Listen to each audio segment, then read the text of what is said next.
پتا نہیں کتنا صحت مند ہو. تو یہ نظر ایسی چیز ہے انسان کو قبر تک اور روح کو ہنڈیا کے اندر تک پہنچا دیتی ہے. یہ نظر ایسی چیز ایسی وحشانہ چیز ہے.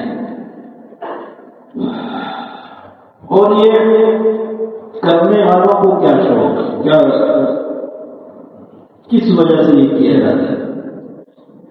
تو میرے بھائی یہ سب سے اس کی بہت سے وجوہات ہیں. جو اصل وجہ اور جو اس کا نقطۂ لباب کا خلاصہ یہ ہے کرنے والوں کے دل میں موجود ایک بیماری جس کا نام حسد ہے. اس حسد سے یہ دو بیماریاں جنم لیتی ہیں. جب انسان اپنے دل میں کسی کے لیے حسد پیدا کر لیتا ہے تو وہ پھر کسی حد تک بھی جا سکتا ہے. پھر وہ نہیں دیکھتا کہ کیا صحیح ہے کیا غلط ہے، بس حسد کرنے لگتا ہے. حسد انسان کو تباہ کر دیتا ہے. حسد کرنے والے کو اللہ ناپسندیدہ کرتے ہیں، ناپسندیدہ کرتے ہیں، ناپسندیدہ لوگوں میں اس کا شمار ہوتا ہے. حسد اللہ اکبر. اگر آپ کسی کو دیکھ رہے ہیں، کسی کو اللہ نے حسن سے نوازا ہے، نوکری اچھی ہے، گاڑی ہے، بچے اس پہ خوش ہیں، بڑے اسکول میں پڑھ رہے ہیں، تمام چیزیں ہیں، تو آپ جو حسد کر رہے ہیں دل میں، جو دل میں آپ ٹوٹی جا رہے ہیں اپنے آپ کو، تو کیا آپ اللہ کے فیصلے پر راضی نہیں؟ اتنی بڑی بات ہے. حسد کرنے والا تو یہ کہتے ہیں کہ فیصلہ صحیح نہیں ہوا، یہ چیز اس کو نہیں. بھائی تو کون ہوتا ہے فیصلہ کرنے والا؟ تو کیوں سوچ رہا ہے؟ تو نے یہ کیسے سوچ لیا یہ اس کے لائف نہیں تھا، یہ اسے نہیں ملنے والی، یہ اس کو کیوں نہیں؟ آپ سمجھیں گے نا کہ فیصلے پر آپ انگلی اٹھا رہے ہیں، کیونکہ ہر چیز اللہ نے انسان کو عطا کی ہے. کسی کی صحت پر تو کیسے اثر کرتا ہے؟ مال پر، رزق پر، اولاد پر، اس کی مالداری پر، اس کے حسن پر، تو کیسے اثر کر رہا ہے؟ تو حسد اس لیے بری چیز ہے، اس لیے بری چیز ہے کہ تم اللہ کے فیصلے پر انگلی اٹھا رہے، اعتراض کر رہے. تو حسد انسان کو نچلے سے نچلے اسفل سافلین، نچلے کے نچلے درجے میں لے جاتا ہے. پھر وہ برائیاں کرنا شروع ہوتا ہے، پھر اس کی مخالفت کرنا شروع ہوتا ہے، پھر اس کو نقصان پہنچانے میں اپنی ساری قوتیں لگا دیتا ہے. فاسد انسان کو اللہ نے ناپسندیدہ لوگوں کی صفوں میں شامل کیا. آپ کو پتہ ہے ابلیس جو اس کی بھی ایک فوج ہے نا، جو امت کو، اللہ کے بندوں کو اللہ سے کی محبت سے دور کر دیے. اللہ سے اس نے مہلت مانگی ہے، میں تیرے بندوں کو اس سے تیری محبت سے دور کر دوں گا. تو ایک اس کی بھی فوج ہے جو مدد لگی پڑی ہے لوگوں کو گمراہ کرتا ہے. آپ کو پتہ ہے سب سے زیادہ قریب ابلیس کے کون ہوتا ہے؟ جو حسد کرتے ہوئے کسی میاں بیوی کے درمیان اختلاف کرواتے ہیں. سب سے زیادہ پسندیدہ شخص ابلیس کا وہ ہوتا ہے. وہ شیطانی قوت نے ابلیس کے قریب اس کو اپنے قریب بٹھاتی. تو نے کام سب سے بڑا کیا، اور یہ کام آج ہمارے معاشرے میں ماشاء اللہ ہر کوئی. نبی اکرم صلی اللہ علیہ وسلم نے فرمایا کہ وہ انسان جو اپنے خادم کو اس کی بیوی کے خلاف کرتے، جب میاں بیوی کو آپس میں اختلافات کرواتے، وہ انسان اللہ کے یہاں ناپسندیدہ ہے. آج ہمارے معاشرے میں سب ایسے کرتے، کوئی آپ کسی کو خوش نہیں دیکھ سکتے. مذاق میں آپ اپنے ملازم کو تانے دیتے ہیں، بھائی تجھے تو ہر وقت گھر پہ جانے کی پڑے گی، کیا ہے ہماری بھی تو بیوی ہے، تمہاری کیا کوئی آسمان سو رہی؟ اس کو اتنی باتیں سناتے ہیں، مجھے گھر میں جا کے لڑ پڑتا ہے. یا تیری وجہ سے میں ہمیشہ سنتا ہوں، یا اس کا کیا قصور ہے؟ وہ گھر پہ بیٹھی ہے، مالک سنا رہا ہے. یہ آپ اس حدیث کے ضمن میں آ رہے ہیں کہ آپ پر حدیث لگ رہی ہے کہ آپ کسی کے دل میں نفرت پیدا کر دیں، دوری پیدا کر دیں. مت کریں. اچھا انسان بننے میں ہمیں پتہ نہیں کیا عادت سی ہوگی ہے، مجبوری سی ہوگی کہ ہم اچھے انسان نہیں بن سکتے. ہم نے کسی کو لڑاتے رہنا ہے، ہم نے کسی کو لڑانا ہے، ہم نے کسی کو آپس میں لڑتے ہوئے دیکھ کے خوش ہونا ہے. ہمارے ایک دوست ہیں سر ملاقات ہوتی رہتی ہے ان سے، ہم بہت انہیں چھیڑتے ہیں مذاق میں، مگر اس کی ایک عجیب مذاق کی عادت ہے. وہ دوستوں کو آپس میں لڑاتا ہے تو خوب ہوتا ہے، خوش ہوتا ہے، باتیں صلح بھی خود کروا دیتا ہے، مگر وہ یہ چسکا لیتے ہیں، مزے لیتے ہیں. یہ ہماری موقع بن گئی. جب کسی محلے میں وہاں جہاں کی رہائش ہے نام میں بہت سے ساتھی میرے جانتے بھی اس کو، وہ بھی سن لے کر جان تو جب محلے میں کوئی لڑائی ہوتی ہے نا تو اس کا نام لے کے وہ بولتے لگتا ہے وہ اس گلی سے دور ہے، لڑائی ہوتی ہے. تو آج ہم اپنے معاشرے میں ایسے ہو گئے کہ صلح کرانا تو دور، لڑائی کریں، نفرتیں پھیلائیں، یہ ہمارا ایک عمل بن گیا ہے. تو میرے بھائیوں، حسد کی بیماری سے دور. جب آپ حسد کرتے ہیں تو اللہ کے فیصلوں پر ناخوشی کا اظہار کرتے ہیں. اور یہ دو بیماریاں، جادو اور نظر بد، اس سے آپ نے اپنی بھی حفاظت کرنی ہے اور اپنی اولاد کی بھی حفاظت کرنی ہے. اور اس کی حفاظت کا طریقہ نبی اکرم صلی اللہ علیہ وسلم نے اپنی زندگی میں بتایا. اس لیے تو ہم نے جو ہے نا گزشتہ میں دعا پڑھی تھی گھر سے نکل کے بسم اللہ توکلت علی اللہ لا حول ولا قوت الا باللہ، تو وہ بھی ذہن میں آ رہا ہے نا. جب آپ گھر سے نکل رہے ہیں، آپ کا بچہ نکل رہا ہے، آپ نے اس کو یہ دعا پڑھوا دی جو اللہ کا توکل کرتے ہوئے اپنے گھر سے قدم باہر رکھ رہا ہے، تو ساری طاقتیں قوتیں اللہ کے حکم کے تابع ہے. جب تم نے اللہ کو مددگار بنا لیا اور کوئی چیز نقصان نہیں پہنچا سکے. لا وما هم بضارين به من احد الا باذن اللہ.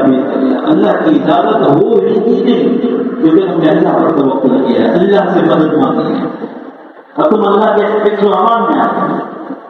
اسی طرح نبی اکرم صلی اللہ علیہ وسلم کا جب جادو ہوا تو آخری دونوں صورتیں معوذتین جسے کہا جاتا ہے، قل اعوذ برب الفلق تو قل اعوذ برب الناس، ان کو معوذتین کہا جاتا ہے، بچانے والی، پناہ دلانے والی.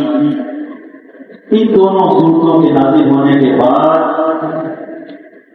حضرت ابو سعید خدری رضی اللہ تعالی عنہ سے روایت ہے کہ حضور کی صورتوں سے قبل وہ بہت سی دعاؤں کو اپنے معمولات میں رکھتے تھے، یعنی نظر بد کی عادت، فلانا چیز کی عادت، فلانا چیز کی عادت. مگر حضرت فرماتے ہیں کہ نبی اکرم صلی اللہ علیہ وسلم پر جب یہ دونوں صورتیں نازل ہوئی تو حضور نے اس دونوں صورتوں کو پڑھنے کا معمول بنا لیا اور تمام دعاؤں کو پڑھنا چھوڑ دیا. اتنی بڑی دعا ہے. آپ اس کے ترجمے پر غور کریں. انسان پہ کیا ہے؟ دو چیزیں نقصان دے گی، یا کوئی باہر سے چیز آئے گی یا اندر سے پیدا ہوگی. باہر سے چیز کوئی چیز نقصان پہنچائے گی، کوئی جانور من شر ما خلق، میں پناہ چاہتا ہوں اس رب کی جس نے صبح کیا، جو صبح کا رب ہے، صبح کرنے کا رب، جو صبح کا رب. یہ جو لائٹیں ہوتی ہیں آپ نے اکثر دیکھا ہوگا، سنا ہوگا، 20 واٹ 30 واٹ کی لگاؤ، 15 واٹ کی لگاؤ، بجلی بچت، جو کم بجلی ہے. اتنی بڑی لائٹ لگانی ہے، ریڈ لائٹ لگانی ہے جو وہ لگی ہوتی ہے اسٹیڈیم میں، کیسے روشنی بالکل رات کو دن کا سما ہو جاتا ہے. کتنی ہائی فائی نارمل جنریٹر کو چلاتے نہیں ہیں، بڑے جنریٹر چاہیے. اس کو چلانے کے لیے بھی پاور والی سپلائی چاہیے، تاریں بڑی چاہیے. تاریں یہ 30-76 جو تاریں 23-76 جو بھی ہے تو اس پہ وہ چل سکتی ہے، نہیں تاریں الگ، کرنٹ الگ. اس کو چلانے کے لیے پیچھے جو مشین لگا دی وہ پاور ہو. آپ بتائیں جو صبح کرنے والا رب ہے جس نے سورج بنایا ہے جو پوری دنیا کو روشن کر دیتا ہے، وہ کتنا طاقت والا ہو. کبھی ہم نے سوچا نہیں یہ سورج جو پوری دنیا کو روشن کر دیتا ہے اس کا بنانے والا. قل اعوذ برب الفلق، کہہ دو میں پناہ میں آتا ہوں، پناہ چاہتا ہوں اس رب کی جس نے روشن کر دی پورے پوری دنیا کتنا تھا من شر ما خلق، اور وہ چیزوں سے بھی جو بھی تم نے مخلوق بنائی ہے، ہر اس مخلوق کے شر سے ختم ہوئی، جانور ہو، جن ہو، انسان ہو، جو بھی ہو، اس کے شر سے آپ نے اللہ سے پناہ مانگی۔ وہ پھر آگے حسد بھی، حاسد اذا حسد، حسد کرنے والے کی حسد سے، جب حسد کرے گا نظر لگائے گا، پوری نظر لگائے گا، گاڑی بھی لے گی، آفس میں آ گیا، بڑی گاڑی، پیسے ہو گئے، بڑی اچھی پہنی، کپڑے اچھے پہنی، ٹوپی اچھی، کام کتنا اچھا کرتا ہے۔ نبی صلی اللہ علیہ وسلم باتیں کہ بلندیوں والا انسان جو بلندیوں کامیابیوں کی طرف جا رہا ہوتا ہے، اس پر نظر لگتی ہے، اس کا اثر یہ ہوتا ہے انسان بری نظر سے قبر تک پہنچ جاتا ہے۔ تو شر حاسد اذا حسد، اس حسد کرنے والے کے حسد سے بھی میں پناہ چاہتا ہوں یا رب۔ اور اس کے بعد کی کیا چیز ہے؟ میں 2010 کی بات ہے، ہمیں ملتان میں گیا تھا، مولانا صدیق صاحب رحمہ اللہ علیہ، 10 کی بات ہے، وہ حیات ہے، اب تو روشنیاں فرمائے، مفرت فرمائے، تو ان کے یہ تعویذات اور درود اور علموں سے یہ چیزیں بہت مشہور ہیں۔ جامعہ خلد جو ہے نا، اگر مدارس نقاط، تو اس کے وہ شیخ الحدیث سے قرآن میں تفسیر اور شیخ الحدیث اور حدیث میں بڑی مہارت تھی، تو مجھے والد صاحب نے بھیجا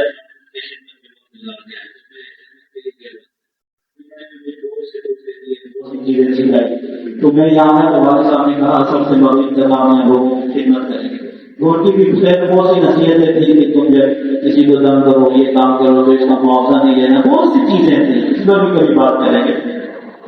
مگر بات یہ بتانے لگا کہ میں نے اثر سے مغرب کو شروع کیا، میرے آفس میں جگہ کم ہو گئی، مردوں سے زیادہ عورتوں پر، میں نے تو بھاگ کے جان چھوڑا۔ ایک مرد اپنے گاؤں چلا گیا تھا، بھائی خان صاحب تھوڑی سا بھاگ گیا، میں ہو گیا تھا، کچھ بھی نہیں، بس سے میرے اوپر ساس نے یہ کر دیا، میری نند نے یہ کر دیا، میری دیورانی نے یہ کر دیا، وہ مجھے کچھ نہیں دینا چاہتے، اس کے بھائی وہ چلتے ہیں، بس شک میں بس ہے، تو دوسری ہی صورت میں اللہ نے اس کا بھی انتظام کیا، بس وسا، ویسے بس وسے جو انسان کے اندر سے پیدا ہو رہا ہے، کچھ بھی نہیں ہے، کچھ بھی نہیں ہے۔ بہت سے لوگوں کو تو میں نے سورہ فاتحہ لکھ کر دی اور بھائی سالوں سال کے جادو ختم ہو گئے، کچھ بھی نہیں تھا، محنت کا کمال، بس اس تعویذ پہ اتنا یقین بنا لیا اللہ کے توکل کو چھوڑ کر کہ بس اس سے سب کچھ ہو رہا ہوں، کیا بات ہے۔ اگر تعویذوں سے ہوتا تو جبرائیل سب سے بڑا تعویذ لے کے آتے اور حضور کے گلے میں پہناتے ہیں، ہوتا نہیں، اور وہ تعویذ کہاں جاتا، اللہ بھیجتے۔ قرآن کی بات مطلب نہیں کر رہا، قرآن کی آیات کی بڑی ہی اثرات ہیں، ان کو لکھ کے رکھے کے بڑے اثرات ہیں۔ میرے بندہ نے زبان دی ہے اور حضور کو جب پڑھنے کا حکم دیا ہے تو تم بات کے کیوں گھوم رہے؟ تعویذ دو تو تم بچے کو دو جو نہیں پڑھتی، اس کو دو، لیکن تمہیں اللہ نے زبان دی ہے تم اللہ سے کہو، مانگو۔ اللہ کیا کر رہے ہیں؟ سب سے پہلی آیات کا لفظ کیا ہے؟ کیا ہے جو میں نے دوستوں سے بتائی؟ سب پہلا لفظ کیا ہے؟ کل کہو، یہ نہیں کہا کہ لکھو، یہ نہیں کہا باندھو، یہ نہیں کہا ساتھ رکھو، کل تم کہو اپنی زبان سے میں رب کی پناہ چاہتا ہوں، میں تمہیں پناہ دوں گا، پھر میں دیکھتا ہوں کون سی مخلوق کو میرے کو نقصان پہنچائے۔ اللہ انشاءاللہ مزید بھی اسی طرح گفتگو جاری رکھیں گے، مگر آج کی جادو بد نظری سے، وسوسوں سے، حاسدین کے حسد سے، حضور نے فرمایا اس دونوں صورتوں کو اپنی زندگی میں معقول بنا۔ حضرت امام قیم کا قول نقل کر کے اپنی بات ختم کرتا، انہوں نے فرمایا 3 چیزیں انسان کی ضرورت ہے۔ نمبر 1 لباس، نمبر 2 کھانا، نمبر 3 پینا۔ فرمایا اس سے زیادہ میں ضروری سمجھتا ہوں کہ اپنی زندگی کا معقول موعظتیں پڑھنے کو بنا لیں۔